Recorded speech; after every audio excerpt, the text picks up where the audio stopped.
এই জীবনে তিনটি গুরুত্বপূর্ণ শব্দ আছে যা বোঝা আমাদের কাছে খুব গুরুত্বপূর্ণ, এবং এই তিনটি শব্দের নিজস্ব অর্থ আছে। প্রথম হলো সঙ্গবদ্ধতা, অর্থাৎ একসাথে মিলে কাজ করতে হবে, একসাথে মিলে পরিশ্রম করতে হবে, সামনে এগোতে হবে। এরকম করতে পারলে আপনার শক্তি বৃদ্ধি পাবে, আপনার ক্ষমতা বৃদ্ধি পাবে, আপনি এগোতে পারবেন এবং অনেক দূরে যেতে পারবেন। দ্বিতীয় হলো আত্মবিশ্বাস। হেরে যাওয়া বস্তুও আবার জিতে নিতে পারবেন। যদি আপনার নিজের আত্মবিশ্বাস থাকে তাহলে আপনি কখনো পরাজিত হবেন না। এবং তৃতীয় হলো অহংকার। জয়লাভ করার পরেও কিন্তু এটা আপনাকে পরাজিত করতে পারে। সেই জন্য জীবনে সঙ্গবদ্ধ হন, আত্মবিশ্বাস রাখুন, কিন্তু কখনোই অহংকার করবেন না। এই অহংকার আপনার থেকে সব কিছু কেড়ে নিতে পারে। এই অহংকারের জন্যই মথুরাপতি কংস নিজের পতনের দিকে অগ্রসর হয়েছিলেন। এই অহংকারকে ত্যাগ করুন আর আমার সাথে ভালোবেসে বলুন, রাধা রাধা। এই সংসারে সব থেকে বেশি কঠিন কাজ কোনটা? কেউ বলবেন যুদ্ধ করা, কেউ বলবেন ধন অর্জন করা, আবার কেউ বলবেন জ্ঞান অর্জন করা সব থেকে বেশি কঠিন। এবার প্রত্যেক ব্যক্তির নিজস্ব অভিজ্ঞতা আছে আর সেই অনুসারে তার নিজস্ব একটা উত্তর আছে। সাধারণভাবে দেখতে গেলে এই সংসারে সব থেকে কঠিন হলো তপস্যা করা, অর্থাৎ সব কিছু ত্যাগ করে তপস্যায় নিজেকে বিলীন করে দেওয়া। এবার এর থেকে বেশি কঠিন এই সংসারে আর কি বা হতে পারে? এই সংসারে, এই সমাজে, নিজের পরিবারের মধ্যে থেকেও ধৈর্য ধরে সামনে অগ্রসর হওয়া, এটা হলো সব থেকে কঠিন কাজ। কারণ যখন আপনি তপস্যা করেন তখন সেখানে আপনার ধৈর্য ভাঙার মতো কেউ থাকেন না, না কোনো বন্ধু, না কোনো আত্মীয়, না কোনো শত্রু, কেউ না। কিন্তু যখন আপনি এই সমাজে, এই পরিবারে থাকেন, কোনো না কোনো ব্যক্তি এসে আপনার ধৈর্যের বাঁধ ভেঙে দেওয়ার ক্ষমতা রাখেন।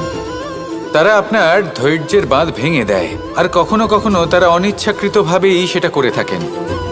কারণ তাদের মানসিকতা আপনার থেকে আলাদা, তাদের কর্ম আপনার থেকে আলাদা, তাদের দৃষ্টিভঙ্গি আপনার থেকে আলাদা, জীবন যাপন আপনার থেকে আলাদা। সেক্ষেত্রে আপনি ধৈর্যচ্যুত হন, প্রসন্নতা আপনার থেকে ছিনিয়ে নেওয়া হয়। সেই জন্য এই সংসারে, এই পরিবারের থেকেও ধৈর্য ধরে সামনে অগ্রসর হওয়া কোনো পর্বতের শিখরে গিয়ে তপস্যা করার থেকেও অনেক বেশি কঠিন। আর যে ব্যক্তি এই সমাজেই, এই পরিবারে, সেই সকল মানুষের মধ্যে থেকে গিয়েও ধৈর্য ধরে অগ্রসর হতে থাকেন, যারা এই কাজটা শিখে নিতে পারেন, তারাই কিন্তু জীবনে আনন্দ লাভ করতে পারেন। এই ধৈর্যই শেষে আপনার জীবনে প্রসন্নতা বহন করে আনবে। তাই ধৈর্য ধরে জীবনের পথে অগ্রসর হন আর আমার সাথে ভালোবেসে বলুন, রাধা রাধা।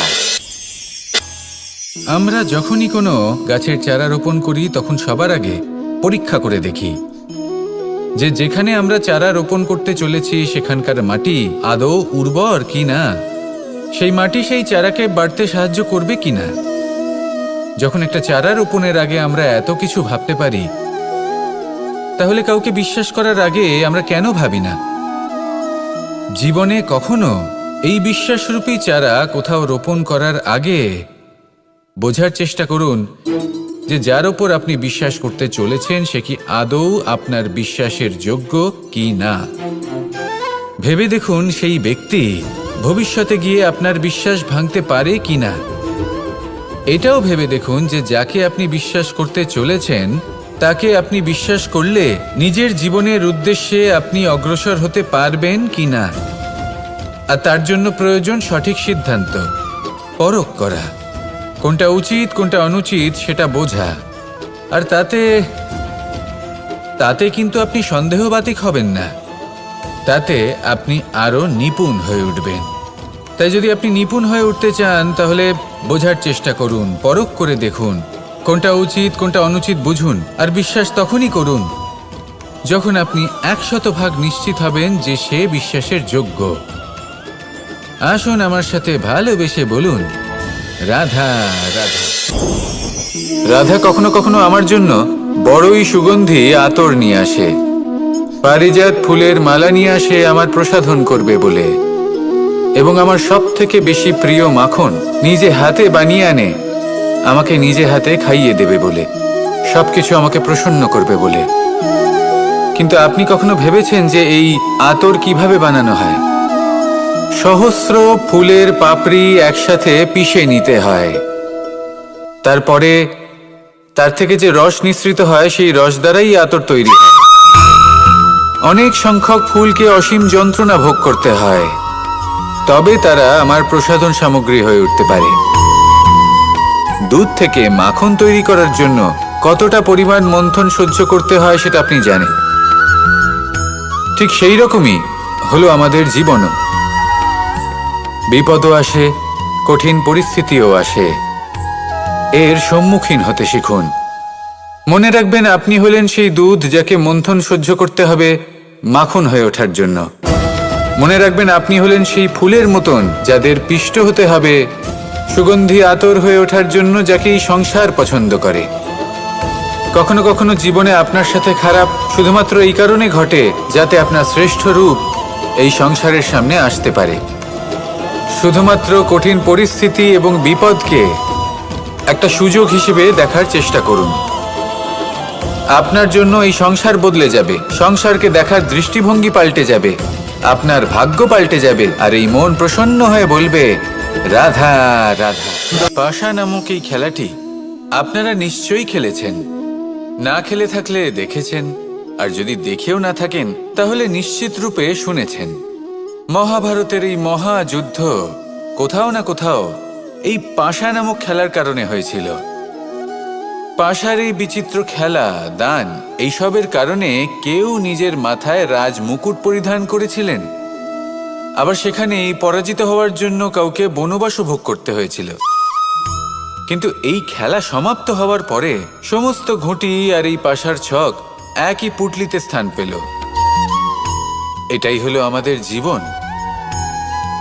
এই সংসারে আমরা জয় পরাজয়ের বিষয়ে এতটাই ভাবি, এত চিন্তা করি যে এই জীবনের খেলার আনন্দটাই উপভোগ করতে পারি না।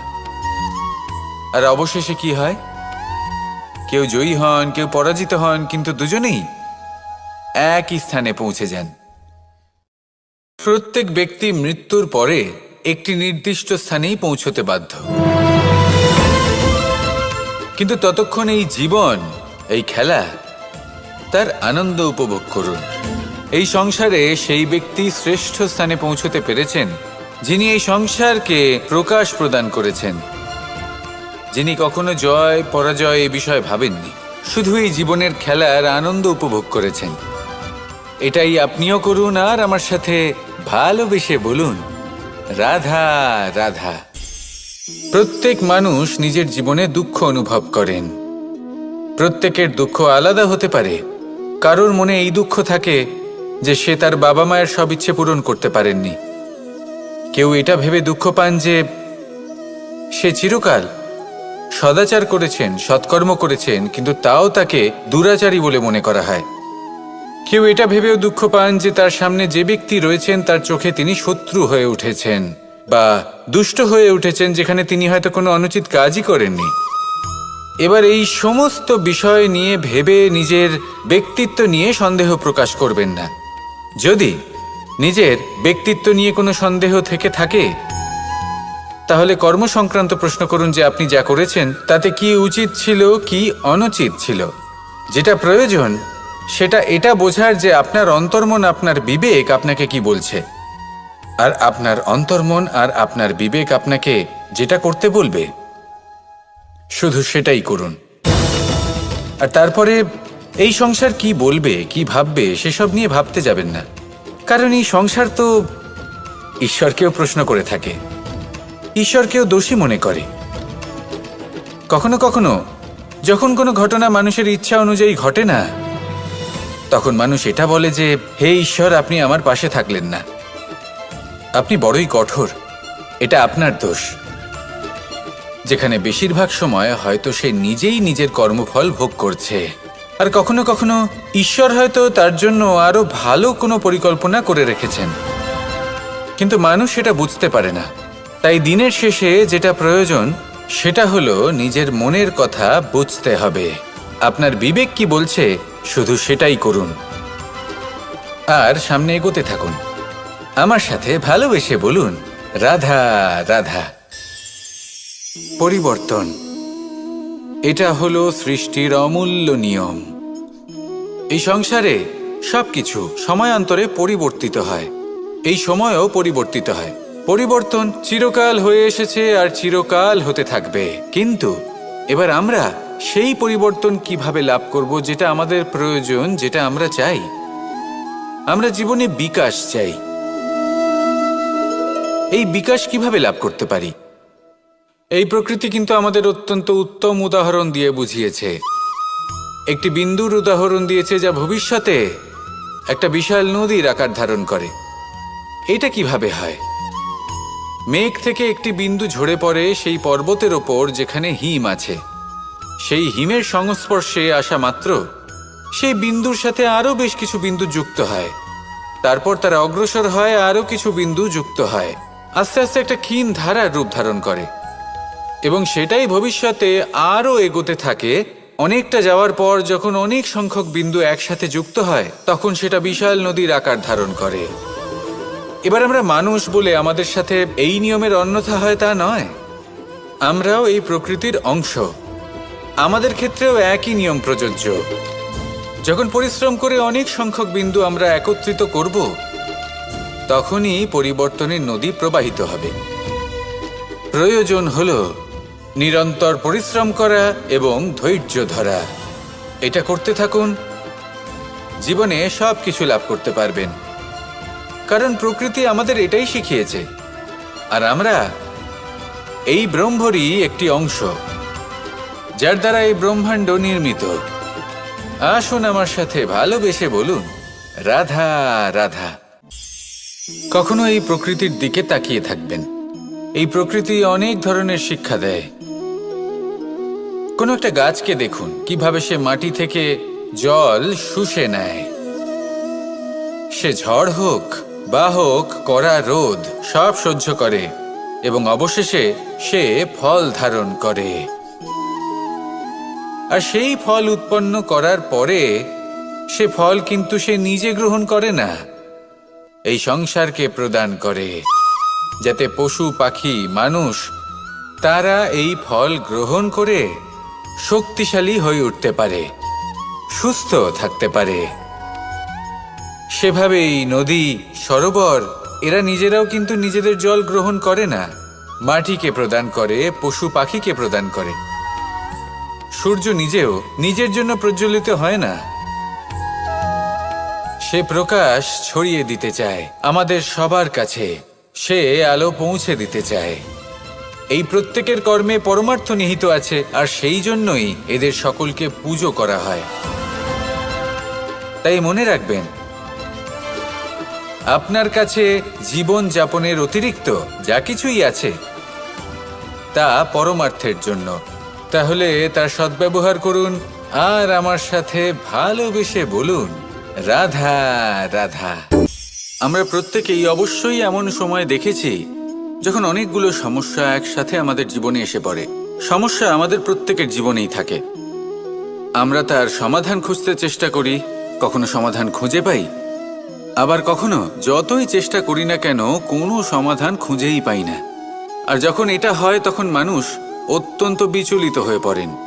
নিজের আত্মীয় স্বজন, নিজের বন্ধু বা সংসার এদের ওপরে এই দোষ চাপিয়ে দেন যে এদের জন্যই এই সমস্যা এসেছে। এবার যদি আমি আপনাকে কোনো পরামর্শ দিই তাহলে এটাই বলবো যে দৃষ্টিভঙ্গি পাল্টে দেখুন। এই দৃষ্টিভঙ্গি দিয়ে দেখুন যে এই সংসারে যে সমস্যায় আসুক না কেন তার জন্য কেউ দোষী নয়, না আপনি না অন্য কেউ। এই পুরো খেলাটাই আপনার মানসিকতা, আপনার দৃষ্টিভঙ্গির, আপনার মনের। কিভাবে বোঝাচ্ছি? যখন আমাদের মন শক্ত থাকে তখন কঠিন থেকে কঠিনতর পরিস্থিতিও আমাদের জীবনে খুব বেশি হলে প্রতিস্পর্ধা হয়ে থেকে যায়। সেখানে যদি আমাদের মন দুর্বল থাকে, তখন অল্প কঠিন পরিস্থিতিও আমাদের কাছে খুব বড় সমস্যা হয়ে যায়, তাই না? একটা শক্ত মন কঠিন পরিস্থিতিকে প্রতিস্পর্ধা হিসেবে দেখে আর তার মধ্যেও একটা সুযোগ খুঁজে নেয়। আমাদের শুধু এটাই করতে হবে। এই সংসারে অন্য কাউকে দোষী মনে করলে আপনার সমস্যা দূর হয়ে যাবে না। সেই জন্য এই সংসারকে দোষ দেওয়ার বদলে এই সমস্যার মূলে চলে যান, সেটাকে বুঝুন, নিজের এই মনকে শক্ত করে তুলুন। যদি আপনার মন শক্তিশালী হয়, তাহলে এই সংসারে অনেক বড় বড় কঠিন থেকে কঠিনতর পরিস্থিতিও যদি আসে, আপনার জীবনে যতই বড় বড় সমস্যা আসুক না কেন, আপনার লক্ষ্য লাভে বাধা দিতে পারবে না। আসুন আমার সাথে ভালোবেসে বলুন, রাধা রাধা। আমরা সবাই পাথর দেখেছি, পর্বতও দেখেছি, শুকনো পাতাও দেখেছি, শ্যামল বনানীও দেখেছি। কখনো ভেবেছেন পাথরের অস্তিত্ব কিন্তু ততক্ষণ পর্যন্ত যতক্ষণ সে পর্বতের গায়ে আটকে থাকে। যখন সেই পর্বত থেকে সেই পাথর ভিন্ন হয়ে যায় ও নিজের অস্তিত্ব হারিয়ে ফেলে। আস্তে আস্তে কখনো পাথর কেটে বা কখনো পিষ্ট হয়ে সেই পাথর আস্তে আস্তে মাটিতে পরিণত হয় এবং পূর্ণরূপে নিজের অস্তিত্ব হারিয়ে ফেলে। এটাই পাতার সাথেও হয়। এই পাতা যতক্ষণ গাছের ডালের সাথে যুক্ত ততক্ষণ তার অস্তিত্ব থাকে। যখনই ডাল থেকে বিচ্ছিন্ন হয়, সেও নিজের অস্তিত্ব হারিয়ে ফেলে। আর এটাই আমাদের সাথেও হয়। যতক্ষণ আমরা নিজেদের আপনজনের সাথে যুক্ত থাকি, আমাদের অস্তিত্ব বজায় থাকে। যখন আপনজনদের সাথে সম্পর্ক ছিন্ন করি, তখন আমরাও আমাদের অস্তিত্ব হারিয়ে ফেলি। এবার এই সংসারের প্রত্যেক ব্যক্তি স্বতন্ত্র থাকতে চান, আর অনেক ব্যক্তি স্বতন্ত্র থাকবেন বলে আপনজনদের দূরে করে দেন আর তাদের সাথে এই সম্পর্ক ছিন্ন করেন। এটা কি সত্যি প্রয়োজন? আপনজনদের সাথে সম্পর্ক ছিন্ন করে নিজের অস্তিত্ব হারিয়ে ফেলা প্রয়োজনীয়, নাকি আপনজনদের সাথে সম্পর্ক বজায় রেখে নিজেদের স্বতন্ত্র করে রাখা সেটা আবশ্যক? নির্বাচন আপনারই। আসুন আমার সাথে ভালোবেসে বলুন, রাধা রাধা। আপনি কি কখনো নৌকা যাত্রা করেছেন? করে না থাকলেও নিশ্চয়ই দেখেছেন যে এই জল যা নিজের অন্তরে সব কিছু সমাহিত করে নিতে পারে, এই নৌকা সেই জলের ওপরেই ভেসে থাকে। নদীর স্রোত কাটিয়ে সে সামনে অগ্রসর হয়। কিন্তু যদি এই নৌকায় কোনো ছিদ্র হয়, তাহলে কিন্তু সেই নৌকা ডুবে যাবে। আর এতে কোনো তফাৎ হবে না যে সেই ছিদ্র ছোট নাকি বড়, নৌকা ডুবে যাবে। এই ছিদ্র হলো আমাদের জীবনে আমাদের অপগুণ, আমাদের দোষ, আমাদের বিকার। কখনো এটা ভাববেন না যে এই দোষ খুবই ছোট, এতে কিছুই যাবে আসবে না। না, সেই ছোট দোষ, সেই ছোট বিকার যদি সেটাকে শুধরে না নেন, তাহলে সেটা আপনাকে আপনার পতনের দিকে নিয়ে যাবে। শেষ পর্যন্ত এটা আপনার ওপর নির্ভরশীল যে আপনি কি চান। আপনার জীবনের এই নৌকা এভাবেই ডুবে যেতে দেখবেন, নাকি নিজেকে শুধরে নিয়ে সেই নৌকার সেই ছিদ্রটাকে ভরিয়ে তুলতে চাইবেন? নির্বাচন আপনার। আসুন আমার সাথে ভালোবেসে বলুন, রাধা রাধা। জল, জলই পৃথিবীতে বেঁচে থাকার জন্য আবশ্যক তো বটেই, কিন্তু এই জল আমাদের একটা অত্যন্ত গুরুত্বপূর্ণ শিক্ষা প্রদান করে। কখনো এই জলকে দেখেছেন? যে পরিস্থিতিতেই এই জল প্রবাহিত হোক না কেন, এর উপর যা কিছুই প্রভাব থাকুক না কেন, এর পথে যতই বাধা আসুক না কেন, তার মধ্যে থেকে ও নিজের পথ ঠিক বের করে নেয়, কিন্তু নিজের প্রবাহ থামতে দেয় না, ক্রমাগত অগ্রসর হতে থাকে। সেরকমই একটা শিক্ষা যেটা আমরা জল থেকে পেয়ে থাকি, তা হলো এটা: আমরা যখন জলের দিকে তাকাই, তখন আমরা নিজের প্রতিবিম্ব দেখি, স্পষ্টভাবে দেখতে পাই। কিন্তু তখনই দেখতে পাই যখন এই জল শান্ত থাকে, স্থির থাকে। যদি এই জল অশান্ত হয়ে থাকে, স্থির না হয়, তাহলে আমরা এতে নিজের প্রতিবিম্ব দেখতে পাই না। এটাই আমাদের মনের সাথেও হয়ে থাকে। যখনই জীবনে কোনো সংকট আসে, যদি আমরা শান্ত মনে, স্থির মনে সিদ্ধান্ত নিই, তাহলে সেটা এমন একটা শীতল সিদ্ধান্ত হবে যেটা আমাদের ভবিষ্যৎকে একটা শ্রেষ্ঠ স্থানে নিয়ে যাবে। যদি এই মন অশান্ত হয়, বিচলিত হয়, পীড়িত হয়, দুঃখিত হয়ে থাকে, রুষ্ট হয়ে থাকে, তাহলে অনেক সময় আমরা এমন সিদ্ধান্ত নিই যেটা আমাদের জন্য অনুচিত প্রমাণিত হয়। যখন আপনি ক্রুদ্ধ ছিলেন বা দুঃখের বশে ছিলেন, তখন অনেক সময় হয়তো এমন সিদ্ধান্ত নিয়েছেন যেটার জন্য ভবিষ্যতে আপনি অনুশোচনা করেছেন। এবার দেখুন, এই আবেগগুলো থেকে আমরা পালাতে পারবো না, কিন্তু এই আবেগগুলো আপনার উপর কতটা প্রভাব ফেলবে সেটা আমরা অবশ্যই ঠিক করতে পারি। এই মনকে আমরা নিয়ন্ত্রণ করতে পারি। এটাই করুন, চিন্তা করুন, এই মনকে শান্ত রাখুন, স্থির হতে চেষ্টা করুন, আর তারপরে সিদ্ধান্ত নিন। আসুন আমার সাথে ভালোবেসে বলুন, রাধা রাধা। এই সংসারে ভৌতিক বস্তুরও নিয়তি আছে। যারাই